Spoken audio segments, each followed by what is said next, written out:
All right, I'll just say a few more words before I start recording. I'm setting my avatar to away, so you won't be able to IM me. And I'm also going to put a little text in the local chat, but then when I start recording, you'll see that in the local chat. So we got a couple more minutes before we start to record our Virtual Worlds Education Consortium Second Life Expert Series. And today's will be a really great session, I am sure. So I'm going to hide my user interface, try to make this a professional looking video, and I'll start recording in just a couple of minutes. Yes, Sprocket here is also live streaming. I have not learned that yet, but I hope to learn that maybe from Sprocket soon. So I'll be filming, Sprocket will be filming, so everybody put a smile on.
All right, hopefully everyone can hear me, and let's get started.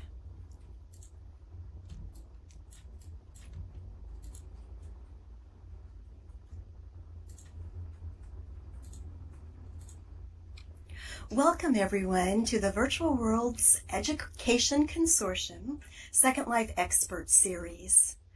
Today we will hear from Gentle Heron, and her session is called Other Ways to See Second Life. Alice Kruger, Gentle Heron in Second Life, is a former educator who now works with people with a wide range of disabilities within the virtual ability community to help them enter and use virtual worlds. Let's welcome Gentle Heron.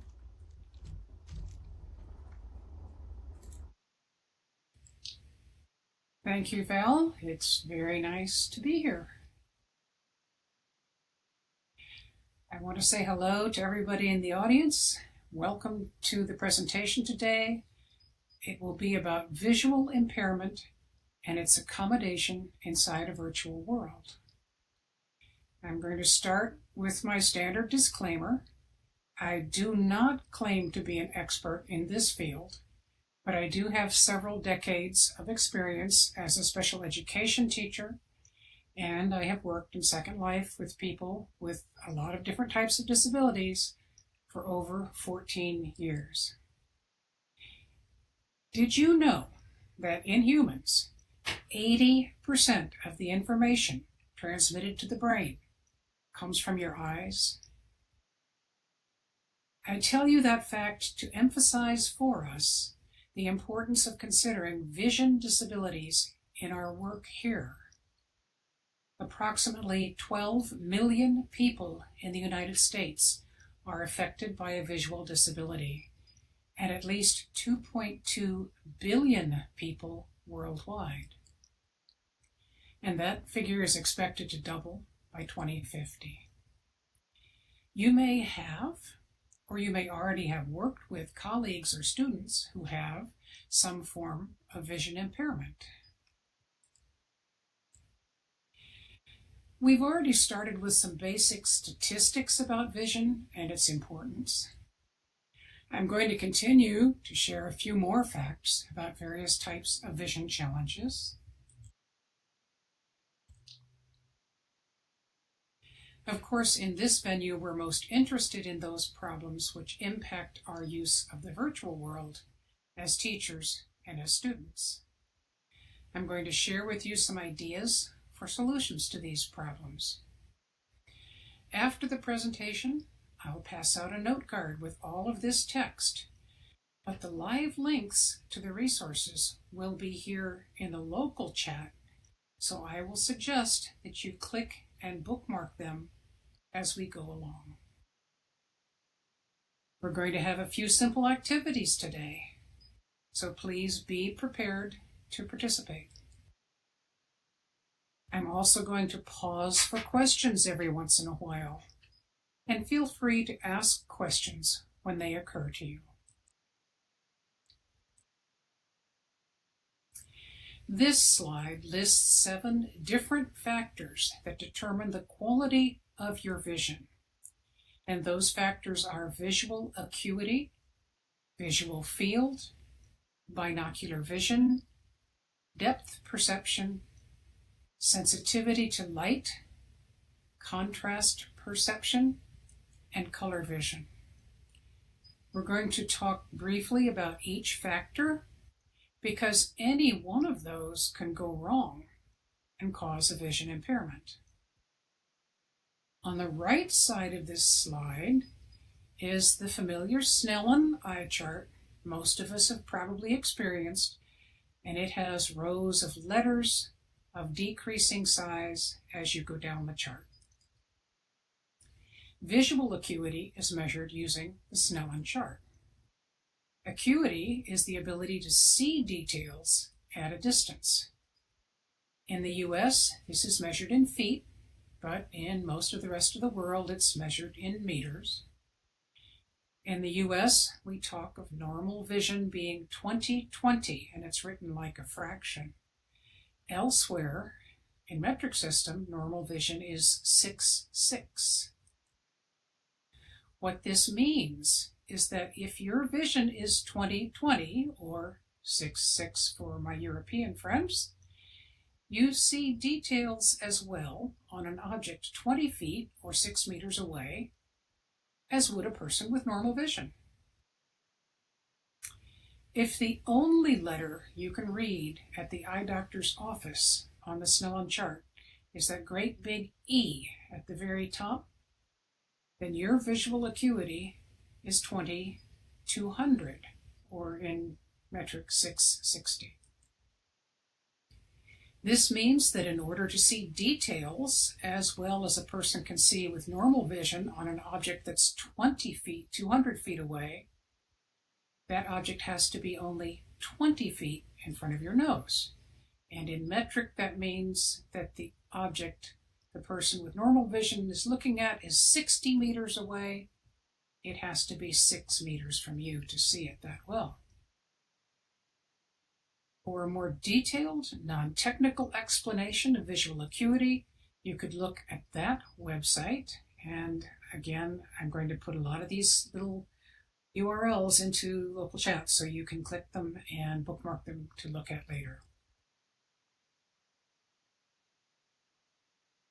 Visual field is the width and height of an area you see all around your eyes when your eyes are fixed straight ahead without moving side to side or up and down.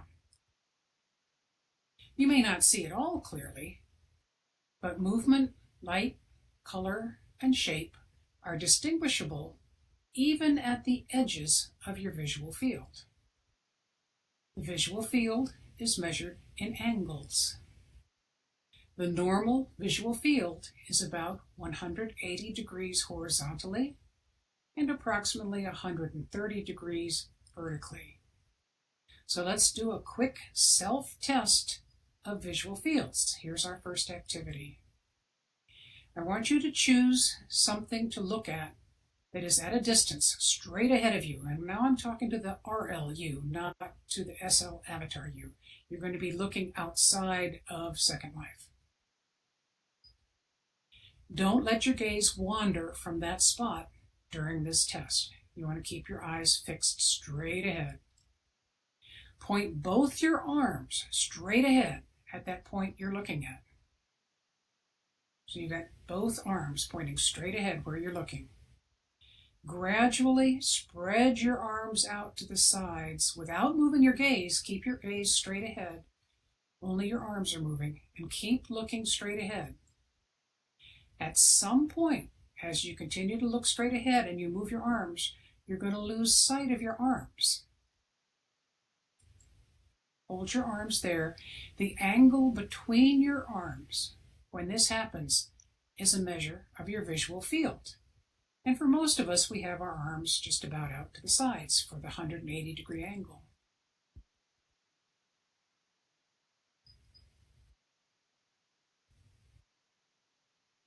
I hope you all are trying that. Binocular vision is the coordination of what your two eyes see, so that the brain interprets this information as a single image.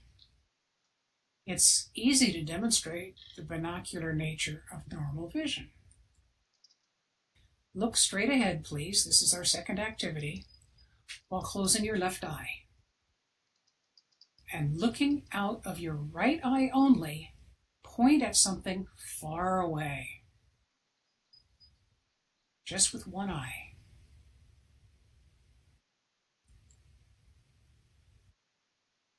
And without moving your pointer finger, and without moving your head, close your right eye now and open your left eye. Does it look like your finger jumped away from what it was pointing at?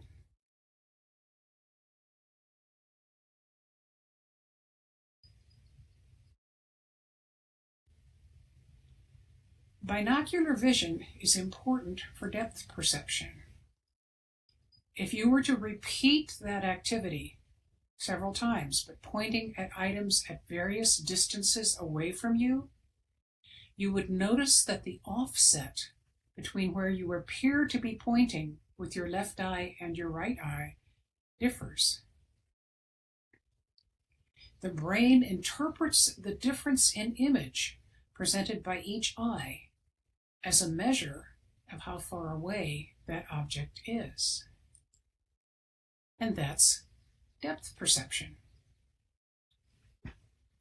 It is estimated that 40% of the brain volume is involved in receiving information from the eyes, interpreting that information, and associating it with concepts, memories, and language. And that's also part of the explanation of depth perception. It isn't just in your eyes, it's also in your brain. Here's a good description of binocular vision and how it works to provide depth perception. And again, you can click on that link and bookmark it.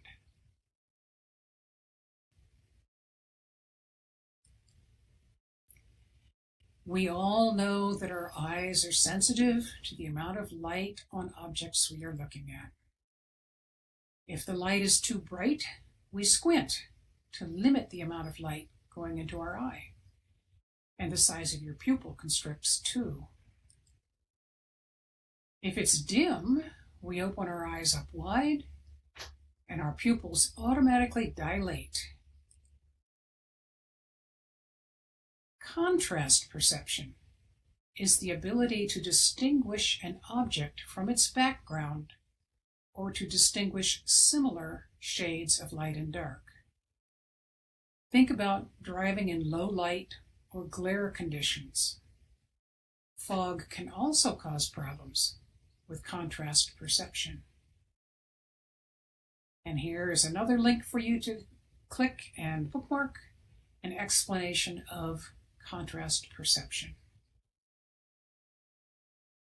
And you'll notice I'm drawing these examples from various sources so that you can pursue other things in those sources. Humans generally have far better color vision than most other animals, but there are a number of genetically caused color vision deficiencies. Almost 1 in 10 men have some form of color blindness. And the joke about that is the explanation for the sometimes really terrible color clashes between a man's shirt and his necktie.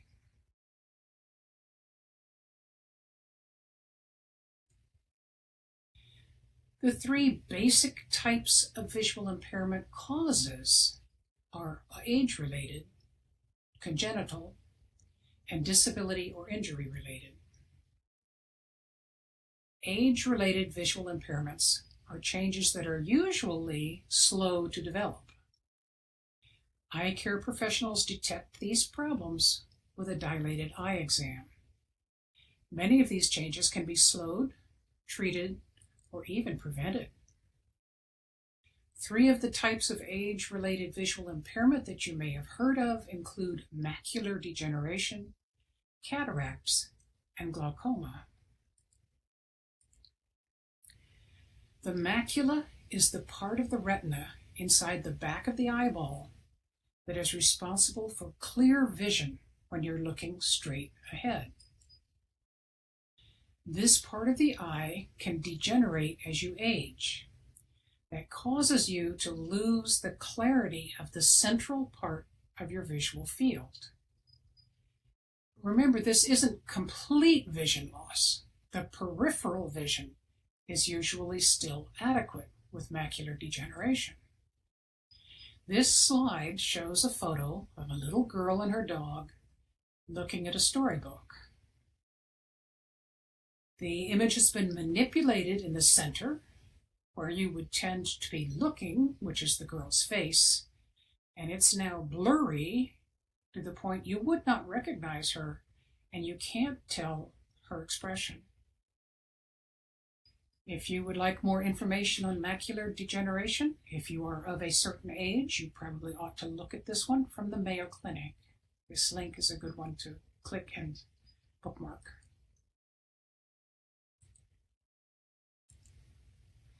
Cataracts are a progressive problem with the lens, which is inside the eyeball. The materials of the human lens break down with age, causing overall fuzzy or hazy vision, like you see in this picture. Sometimes this degeneration in the lens causes an overall yellowing of what you are seeing. It actually impacts the color. You can see the effects of cataracts on this slide. It's the same little girl and dog, but it's blurry overall. And here's a reference if you want to learn more about cataracts.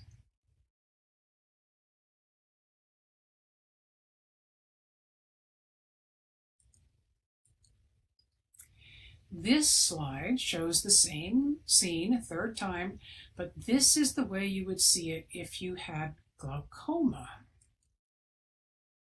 It looks kind of almost the opposite of how a person with macular degeneration sees, because the central part of the visual field looks okay, but the outer edges all the way around are darkened.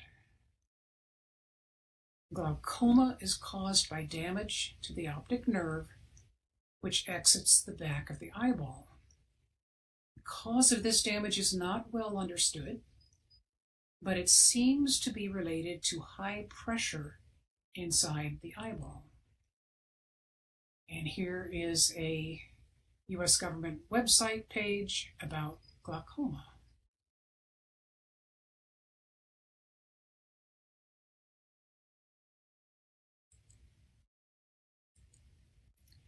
Moving on to congenital types of visual impairment, these are the ones that are present from birth.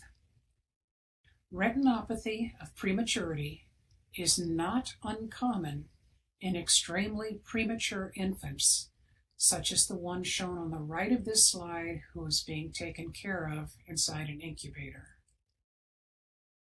More of these tiny babies are surviving than in the past, but they sometimes sustain brain injuries, including hemorrhages, that can cause visual impairment. Another problem for premature infants is they often have difficulty breathing, and the cure for that is oxygen therapy. However, oxygen therapy has a side effect of damaging the eyes, and that leads to retinopathy of prematurity.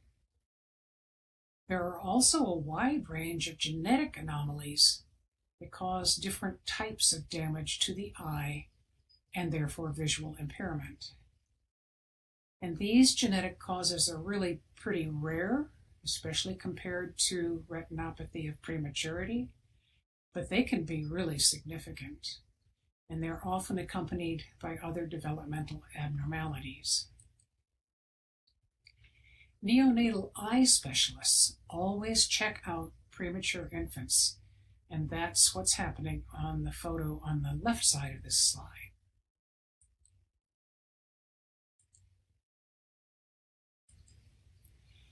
There are a lot of disabilities, infections, and injuries that can cause vision problems. Remember, although we associate vision with the eyes, the brain is also involved. Neurological damage, whether it's caused by traumatic brain injury, TBI, stroke, atherosclerotic disease, tumor, multiple sclerosis, MS, those can all cause visual impairment. This slide shows 2 MRI images from a person with multiple sclerosis who has a type of visual symptom called optic neuritis that is present in approximately half the people with multiple sclerosis. The neurologist can see damage to the optic nerve going to the brain from the eyeball, and you can see that the little arrows pointing to it in the left MRI. In addition, there's damage inside the brain itself that is caused by the scarring on the nerves that is typical of multiple sclerosis, and those are the little 2 arrows in the MRI on the right.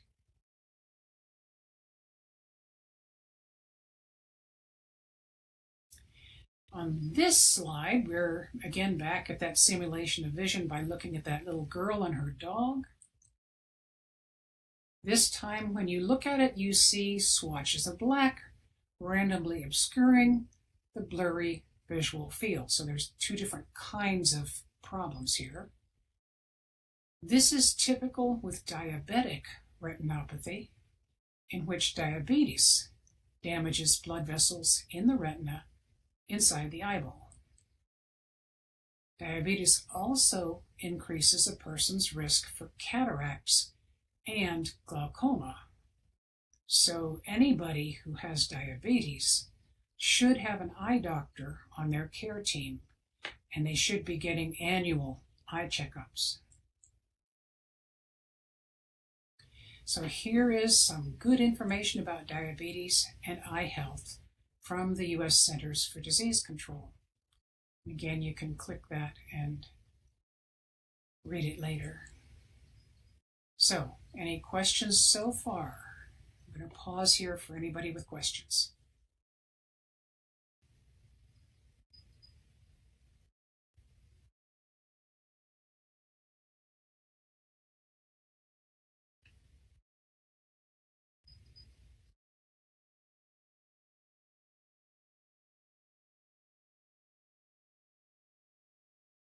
These chairs don't let me see if you're typing.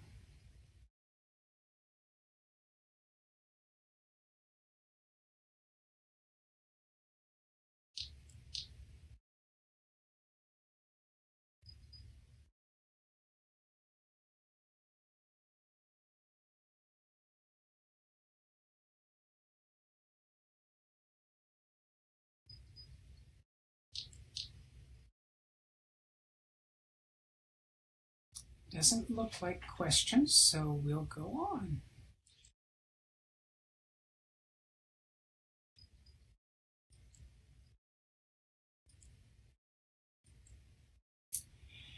As with other types of disabilities, visual impairment can take different forms, and it also has different impacts on daily living.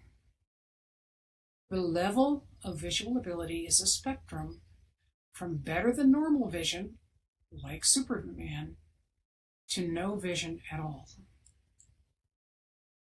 Vision impairment means that a person's eyesight cannot be corrected to a quote-unquote normal level. Do you remember that Snellen chart with the big E at the top? An acuity definition of vision is made by taking into account the best possible correction with glasses or contact lenses in the eye with the best non-corrected vision. They don't worry about both eyes, just one eye. Low vision means that the person has 20/70 or poorer vision in the better seeing eye that cannot be corrected or improved with regular eyeglasses or contact lenses. These would be fairly thick lenses.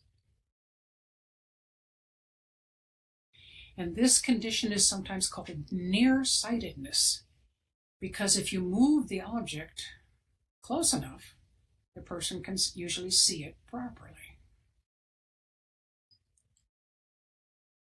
Low vision can be helped for computer use by sitting closer to the screen. It is also improved by better contrast and magnification. And isn't it nice that the SL viewers that we have offer options for contrast and text size? Some of us use those options. Blindness is defined by the legal system of many countries, and it's not simply the total absence of vision. That's a misconception. In the United States, a person with 20/200 vision in the better eye, even with corrections applied, is considered legally blind. A person who has lost peripheral vision and whose only remaining field of vision is 20 degrees or less is also considered legally blind in the US. Different countries have different rules. It is important to remember that the vision that remains to a legally blind person is still usable. A person who is totally blind has no perception of either light or form. And only about 15% of people with vision impairments are totally blind. Please don't discount a blind person's ability to function in a virtual world. Please don't say, "Oh, but virtual worlds are so visual." I mean, after all, the physical world is just as visual. With the proper tools and training how to use them, totally blind people function quite well in both physical and virtual worlds. The wide range of impacts of visual impairment make understanding their functional descriptions really important. There could be central vision loss. We saw that with macular degeneration. There could be peripheral vision loss, like glaucoma, or blurry vision, like from cataracts. Or it could be a brain-related vision problem. That would be like double vision or inadequate depth perception. The image at the top right of this slide is of a knife with a slicing guide. And this kind of knife would be used by a totally blind person to chop things up, like the cucumber in the picture. The image at the bottom left is of a group of blind people crossing a street. If you look closely, you're going to notice that some of them are using guide dogs. Others of them are using a white cane. And there's one who's holding his companion's arm. Every person's visual impairment is unique, both the cause of it and the impact on them. And that means solutions for visual impairment also have to be tailored for the individual. Before we get into that, are there any questions?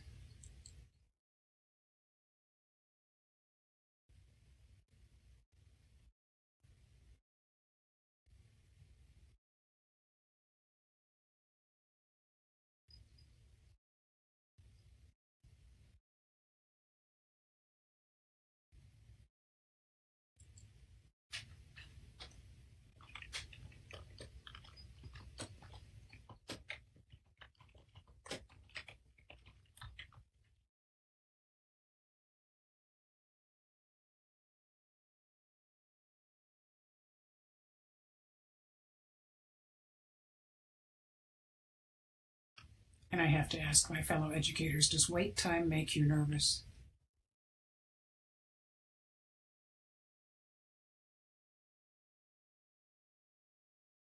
Well, you can speak if you wish to ask your questions in voice.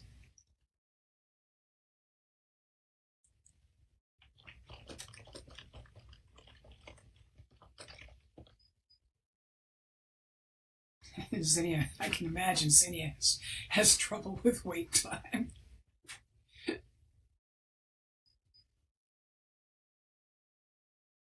Yes, it does, Briella. Okay, so let's move on to the solutions. That's what everybody's all interested in. Okay, solutions for color blindness. Now, here's where it is your responsibility. The person presenting the information is responsible for solutions to color blindness. Oh yes, Oral. Here in a virtual world education setting, color blindness adaptations often require a bit of tweaking of graphs and other visual information. This is also true in your RL classes. You will want to use a white or light cream background with dark color print and a sans serif font. That is easiest to read. This helps with issues of contrast perception as well as with color vision difficulties. This image on this slide is a triple line graph. I have no idea if this is real. I think it's fake research. It shows weeks along the horizontal axis.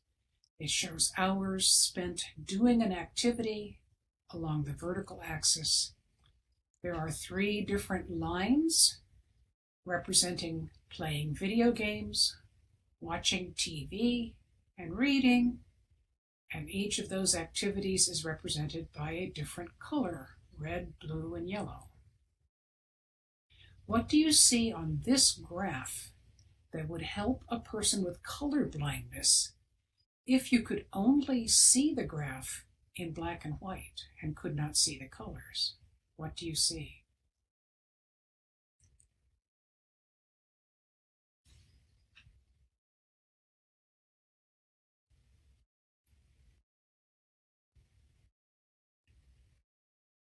Oro says the lines are different.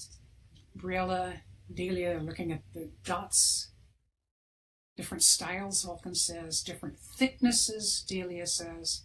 Right. And Max noticed there are pictures for each line. Icons, Dex says. Right. Well, you guys are good. So what other type of disability might this style of graph accommodate besides a vision impairment?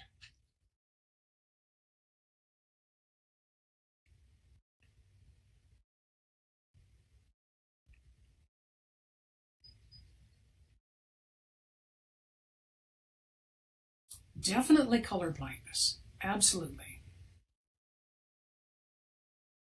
A language disability, right, Xenia, because of the use of icons. Word processing, Sharkin says. Cognition, but that's not a vision issue. That's right. Dyslexia, that's a name for that, some of that kind of word processing. Right. Goodbye, CBNJ.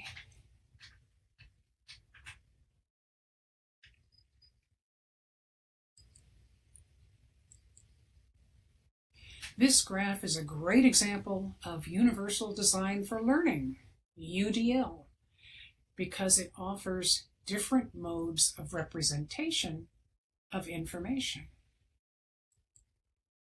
And for more on UDL, there are the guidelines from CAST. That is a really important website for you to be looking at if you're not familiar with it.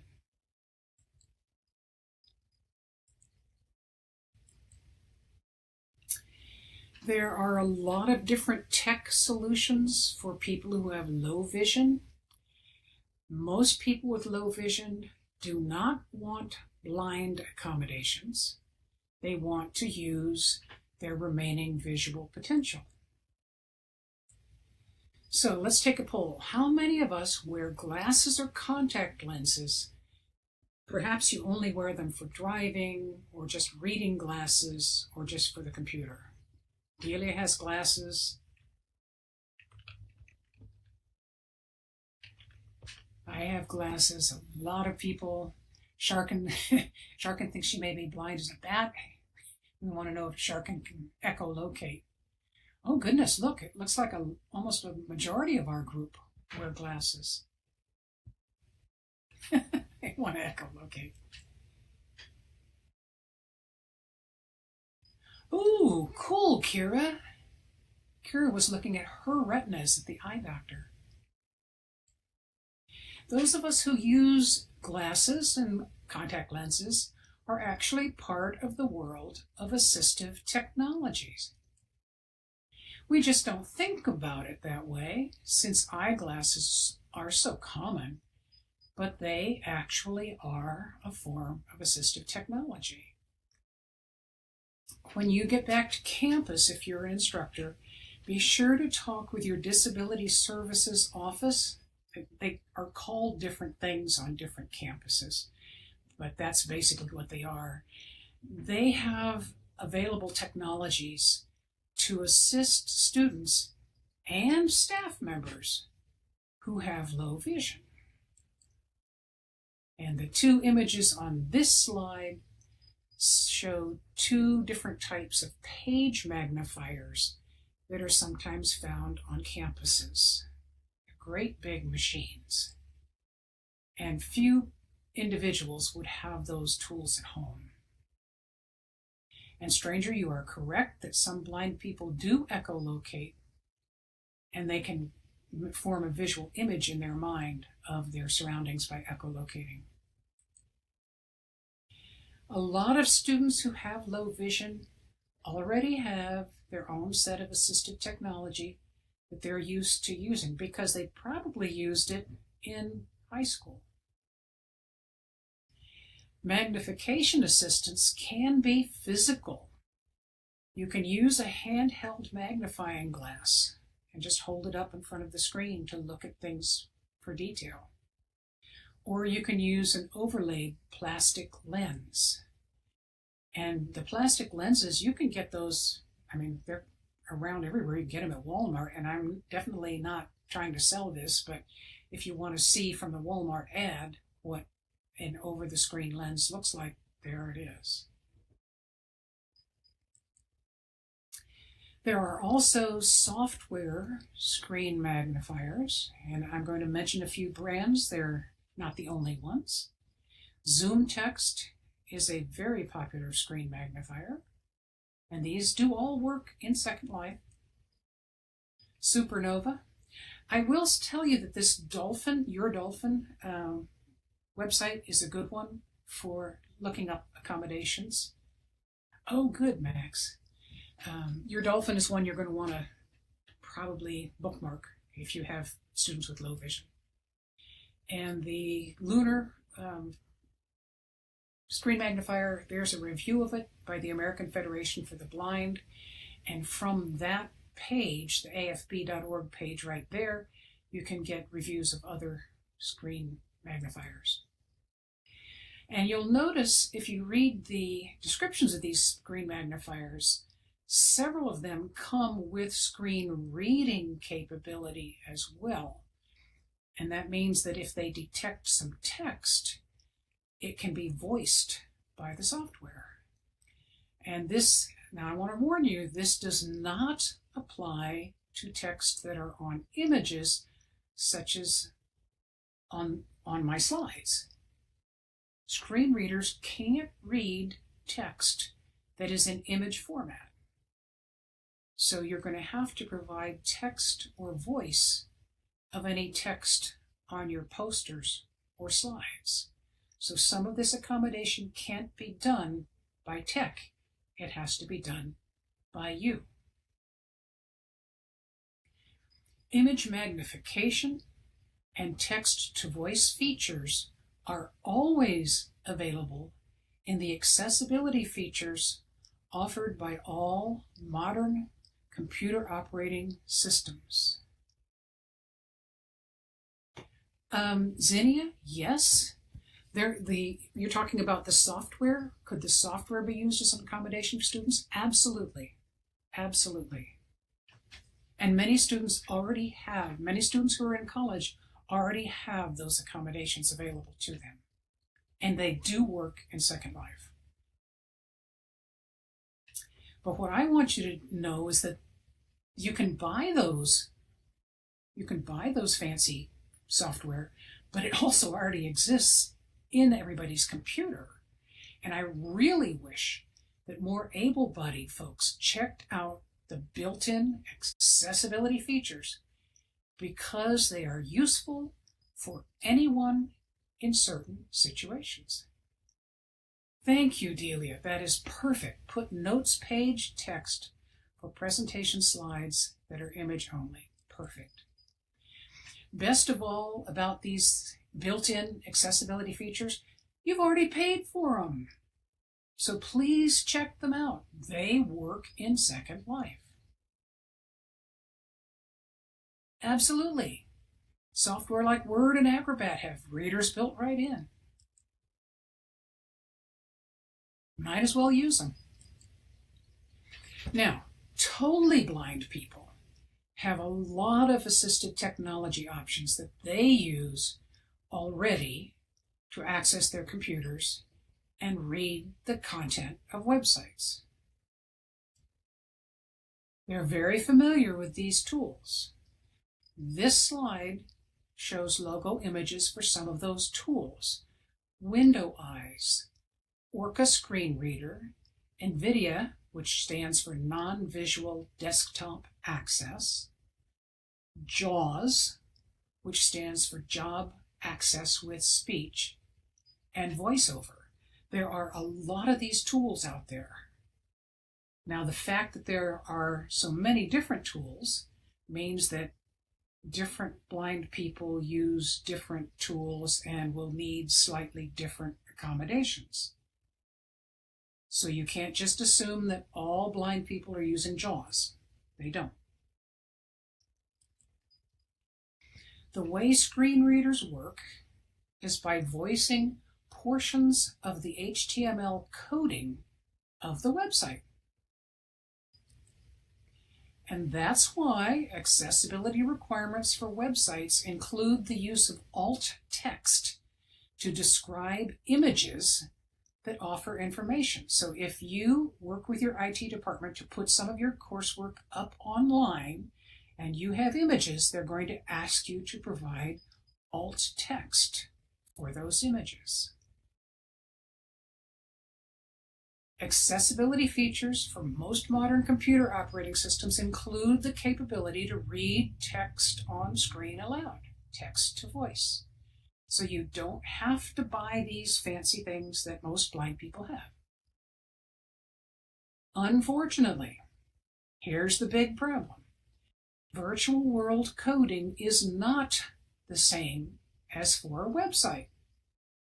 So access by screen reader is much more difficult.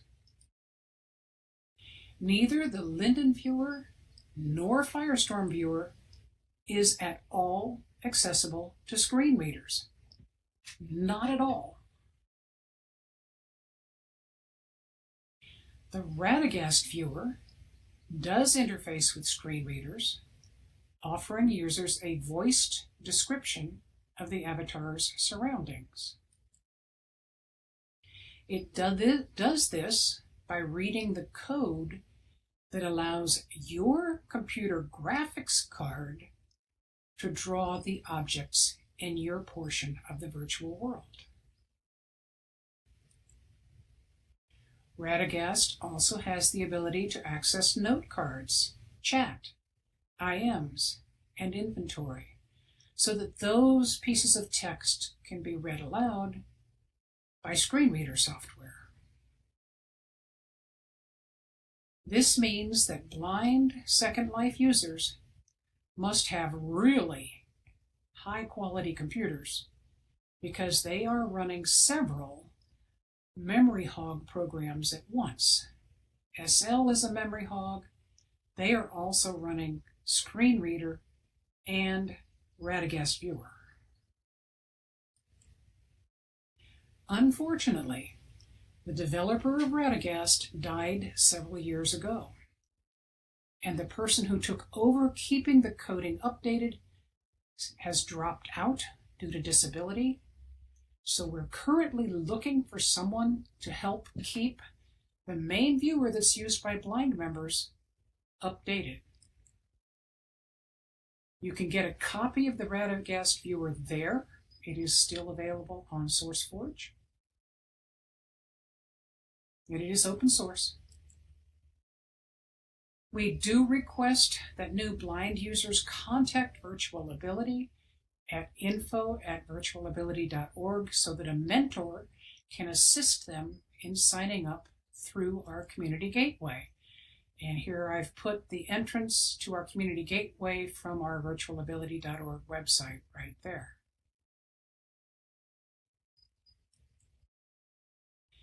What we will do is we'll give them a copy of the user guide for Radagast. We will ask one of our blind mentors to help them get set up with their screen reader and voice, because those two tend to interfere. And we'll get a sighted mentor to help them customize their initial appearance.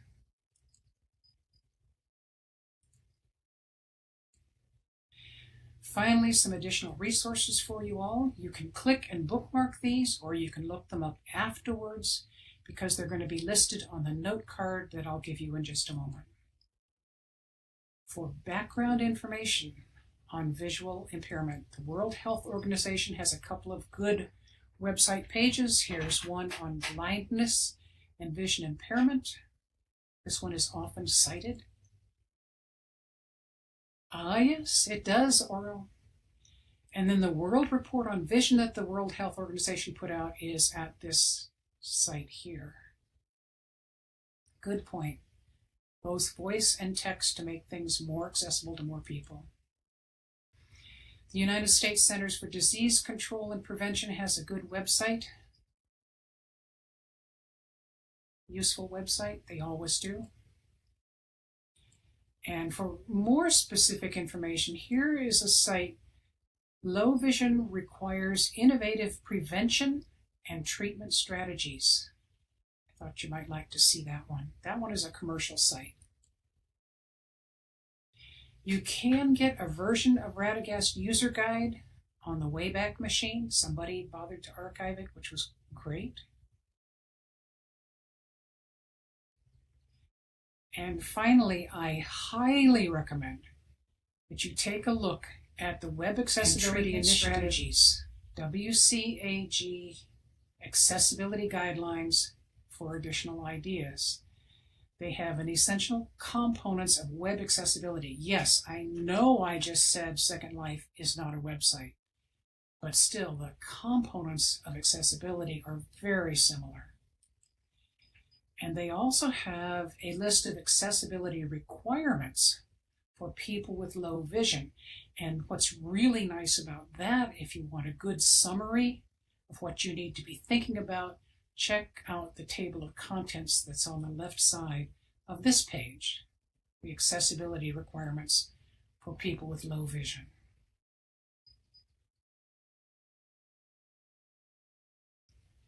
And Sprocket is listing the YouTube link.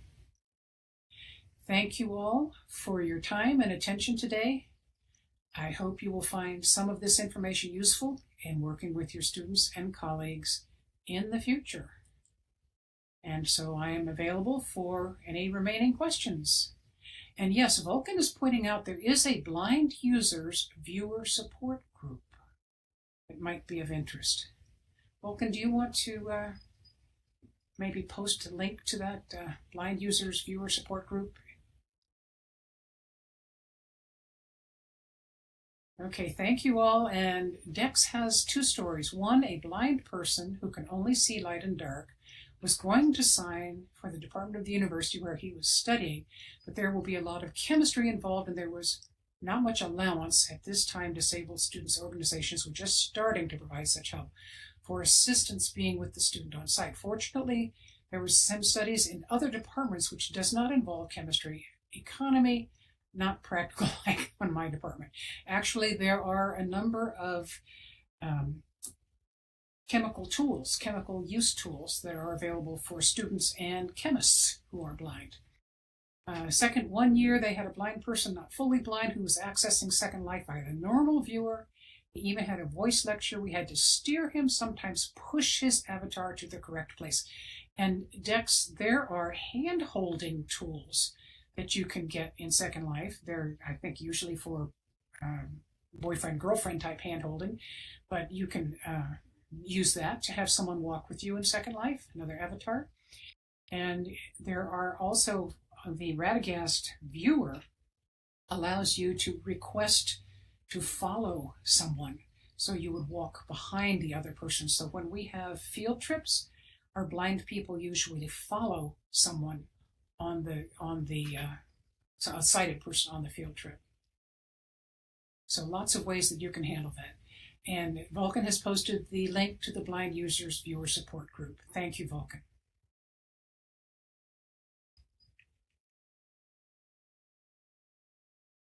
Great stories, Dex. Thank you. A light blue background works. It's not as good as white or light cream. But we had trouble. One time, I think it was version 2 Second Life, they had a lot of black background. Oh, it was terrible. Don't do that, please.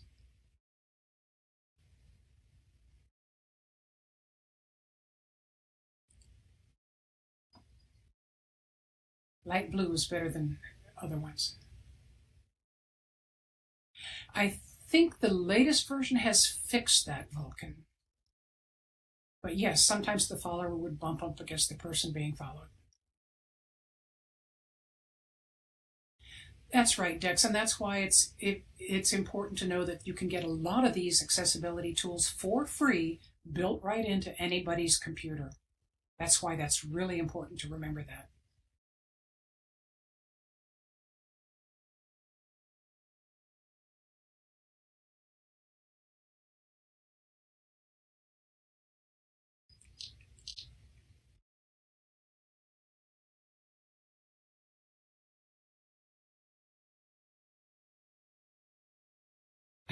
Sure can. Thank you. And yes, mister, some people have the reverse problem, and that's why it's really nice that our viewers are able to flip the colors.